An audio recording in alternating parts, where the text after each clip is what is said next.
Profesor, saya sekarang dikelilingi oleh banyak sekali makhluk hidup. Apa sih yang membedakan mereka dari benda-benda mati? Saya harap kamu masih ingat tentang ciri-ciri makhluk hidup. Ciri-ciri makhluk hidup? Wah, gawat. Saya nggak ingat, Prof. Kamu ini bagaimana sih? Ciri-ciri makhluk hidup itu bergerak, bernafas, peka terhadap rangsangan, bertumbuh, berkembang biak, mengeluarkan zat sisa, dan makan. Ingat tidak? Itulah ciri-ciri makhluk hidup. Ciri-ciri yang membedakan makhluk hidup dengan benda-benda mati. Oh iya, sekarang saya baru ingat. Terima kasih, Profesor. Ngomong-ngomong, bagaimana caranya Profesor bisa mengenali dan mengingat begitu banyak makhluk hidup? Meni apal gitu, Prof. Itu tidak sulit bagi saya, karena saya telah mempelajarinya selama bertahun-tahun. Yang membuatnya lebih mudah adalah karena semua makhluk hidup itu telah dikelompokkan oleh para ahli biologi di masa lampau, diklasifikasikan. Inilah yang disebut klasifikasi makhluk hidup. Lalu, apakah yang para ahli biologi itu gunakan untuk mengklasifikasikan makhluk-makhluk hidup itu, Profesor? Para ahli mengelompokkan makhluk hidup berdasarkan 1. Morfologi, ciri-ciri luar. Itu adalah apa yang terlihat secara visual oleh mata. 2. Anatomi. Ini sesuatu yang lebih dalam.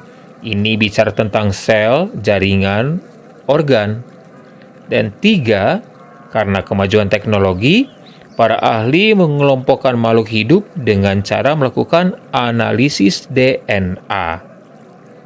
Wow, siapakah yang pertama kali melakukan klasifikasi ini, Profesor? Carl Linnaeus lah ilmuwan yang pertama kali mengklasifikasikan makhluk hidup secara ilmiah. Ia memperkenalkan sistem klasifikasinya di tahun 1735.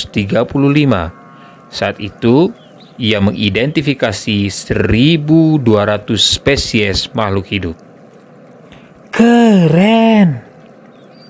Ia mengelompokkan spesies-spesies itu ke dalam tingkatan-tingkatan klasifikasi: kingdom, phylum, kelas, ordo, familia, genus, dan spesies.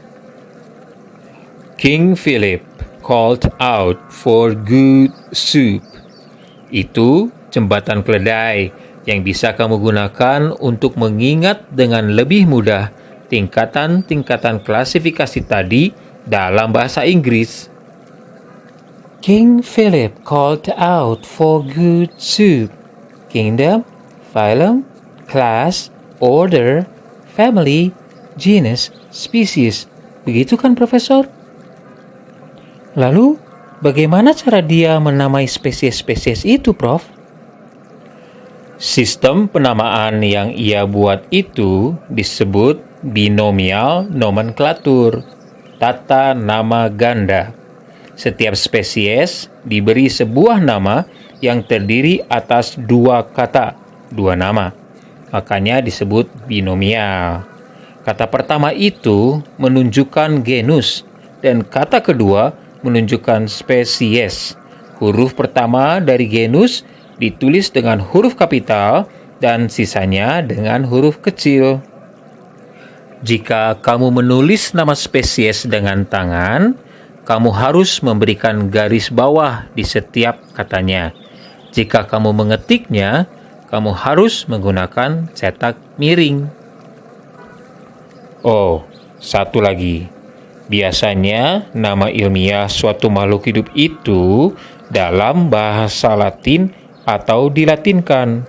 Seperti nama bapak klasifikasi kita, Carl Linnaeus. Untuk menghormati beliau diberi nama Carolus Linnaeus. Wow, terima kasih Profesor. Saya belajar banyak sekali. Be strong.